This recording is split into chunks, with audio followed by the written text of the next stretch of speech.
नमस्कार दोस्तों, स्वागत है आपका पेट एग्ज़ाम 2022 की सीरीज़ में। अगली सीरीज़ है जो कि 17।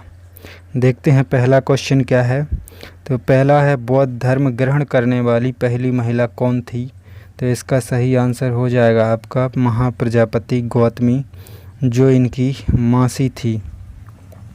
अगला क्वेश्चन है, चार मीनार का निर्माण किसने कराया था। तो इसका सही आंसर हो जाएगा कुली कुतुब शाह, ऑप्शन सी एकदम करेक्ट आंसर हो जाएगा। अगला है, बाबर ने प्रसिद्ध तुगलमा नीति का प्रयोग सर्वप्रथम किस युद्ध में किया था। तो इसका सही आंसर हो जाएगा पानीपत के प्रथम युद्ध में बाबर ने तुगलमा नीति का प्रयोग किया था। अगला क्वेश्चन है, भारतीय संगीत का आदि ग्रंथ किस ग्रंथ को कहा जाता है। तो ये है आपका सामवेद हो जाएगा। अगला क्वेश्चन है, चोल काल में निर्मित नटराज की कांस्य प्रतिमा में देवाकृति प्रायः किस आकार की है। तो बताना है ये आपका ऑप्शन बी चतुर्भुज, यानी कि चतुर्भुज आकार की है। अगला क्वेश्चन है, निष्क्रिय विरोध यानी पैसिव रेसिस्टेंस के सिद्धांत का प्रतिपादन किसने किया था। तो इसका सही आंसर हो जाएगा आपका अरविंद घोष। अरविंद घोष जी ने पैसिव रेसिस्टेंस का सिद्धांत का प्रतिपादन किया था। अगला क्वेश्चन है, 7 बाल विवाह को नियंत्रित करने हेतु 1872 ईस्वी के सिविल मैरिज एक्ट में लड़कियों के विवाह की न्यूनतम उम्र क्या निर्धारित थी। तो इसका सही आंसर हो जाएगा ऑप्शन ए 14 वर्ष थी। अगला क्वेश्चन है, भारतीय राष्ट्रीय आंदोलन के 1905 से 1919 तक की अवधि को क्या कहा जाता है। तो इसको कहा जाता है उग्रवादी चरण। और 1919 से 1947 तक को गांधी युग कहा जाता है और 1905 से पहले तक के युग को उदारवादी चरण कहा जाता है। अगला क्वेश्चन है, 1857 के स्वतंत्रता संग्राम से संबंधित प्रथम घटना कौन सी थी। तो इसका सही आंसर हो जाएगा सैनिकों का दिल्ली के लाल किले पर पहुंचना, क्योंकि 10 मई 1857 को जब मेरठ में, तो 11 मई 1857 को सैनिक दिल्ली के लाल किले पर पहुंचकर उन्होंने बहादुर शाह जफर को भारत का सम्राट घोषित किया था। अगला क्वेश्चन है, क्वेश्चन नंबर 10, सूची 1 को सूची 2 से सुमेलित करना है। तो देखते हैं, पहला है अखिल भारतीय हरिजन संघ, इसकी स्थापना महात्मा गांधी जी ने की थी। दूसरा है अखिल भारतीय दलित वर्ग संघ, इसकी स्थापना भीमराव अंबेडकर साहब ने की थी। तीसरा है सत्यशोधक समाज, तो इसका तो आपको पता ही होगा, ज्योतिबा फुले जी ने की थी। फिर आत्मसम्मान आंदोलन के नायक थे रामास्वामी अय्यर।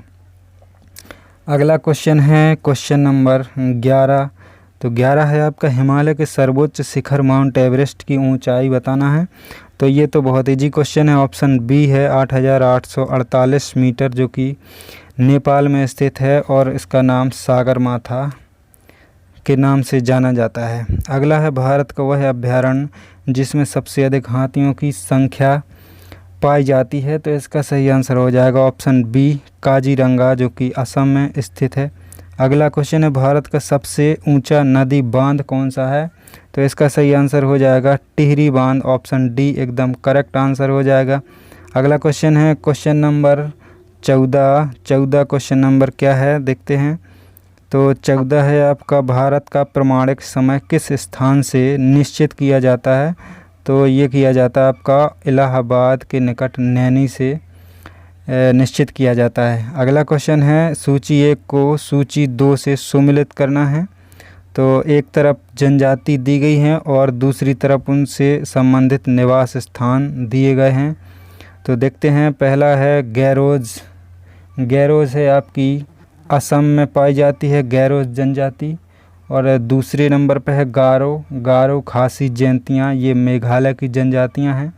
और तीसरा है भोटिया पाई जाती है आपकी उत्तराखंड में। और कोल की बात करें तो ये पाई जाती है मध्य प्रदेश में।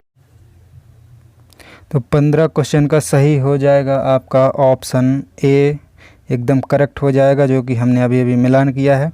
अगला क्वेश्चन है, भारत में प्राकृतिक रबर का प्रमुख उत्पादन निम्नलिखित में से किस राज्य में होता है। तो ये तो बहुत इजी क्वेश्चन है, केरल में होता है सबसे अधिक।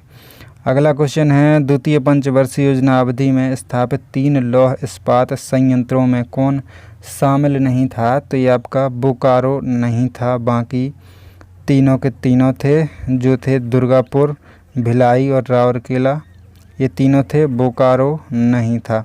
अगला क्वेश्चन है, निम्नलिखित में से क्या क्या गैर योजना व्यय के अंतर्गत आते हैं? तो इसका आपका एक में है सब्सिडी हो गया, ये भी आता है, दूसरे में ब्याज भुगतान, ये भी आता है, तीसरे पे रक्षा व्यय भी आता है, चौथे पे है पिछली योजनाओं में निर्मित आधारित संरचना का अनुरक्षण व्यय। तो ये आपके चारों के चारों आते हैं, इसलिए आपका ऑप्शन डी एकदम करेक्ट आंसर हो जाएगा। अगला क्वेश्चन है, 19 घाटे की अर्थव्यवस्था की आवश्यकता तब महसूस होती है जब, इन 4 ऑप्शंस में से बताना है कि आपका कौन सा सही हो जाएगा। आपका सही आंसर हो जाएगा ऑप्शन सी, सरकार आय व्यय का अंतर समाप्त करने में विफल हो तथा अन्य स्रोतों की पूर्ति न कर पाए। ये घाटे की अर्थव्यवस्था की परिभाषा होती है। अगला क्वेश्चन है, भारत की मुद्रा प्रणाली के प्रबंधन का अधिकार किसके पास होता है? तो इसका सही आंसर हो जाएगा आपका reserve bank of India. Reserve bank of India के पास होता है मुद्रा प्रबंधन का अधिकार।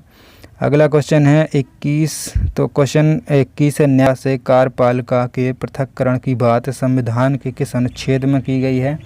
तो ये की गई अनुच्छेद 50 में, जो कि ऑप्शन ए में है, तो ये करेक्ट आंसर हो जाएगा आपका। अगला क्वेश्चन है, कितने वर्षों तक लगातार बाहर रहने पर नागरिकता समाप्त हो जाती है? तो इसका सही आंसर हो जाएगा आपका 7 वर्ष, जो कि 7 वर्ष आप लगातार बाहर रहेंगे तो नागरिकता समाप्त कर दी जाएगी। अगला क्वेश्चन है, मौलिक अधिकारों को लागू करने के लिए निम्नोक्त में से किसी न्यायालय द्वारा जारी किया जाता है?